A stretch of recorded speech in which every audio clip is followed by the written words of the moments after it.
আসসালামু আলাইকুম। আসন্ন জুনের দু ফ্রেন্ডলি ম্যাচ ও কোপা আমেরিকাকে সামনে রেখে ২৯ সদস্যের স্কোয়াড ঘোষণা করেছে লিওনেল স্কলোনি।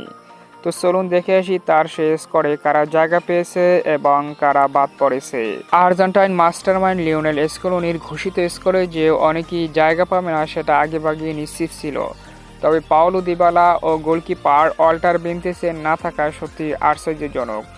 আগামী ৯ জুন ও ১৪ জুন ইকুয়েডর ও গুয়াতেমালার বিপক্ষে মুখোমুখি হবে দুটি ফ্রেন্ডলি ম্যাচে Argentina.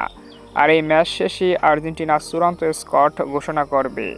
Goalkeeper Emiliano Martinez, Rulli Franco Armani. Defender Cristiano Romero, Lisandro Martinez, Lucas Martinez Quarta, Leandro Balerdi, German Pezzella, Nicolas Otamendi, Valentin Barco, Nicolas Tagliafico, Marcos Acuna, Nahuel Molina এবং Gonzalo Montiel.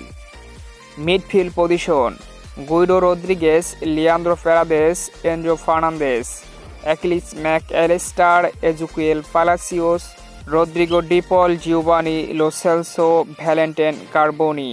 Forward position Alejandro Garnacho, Nico Gonzalez, Lionel Messi, Angel Correa, Angel Di Maria, Julian Alvarez এবং Lautaro Martinez. এই ২৯ সদস্যের squad ঘোষণা করেছে Lionel Scaloni.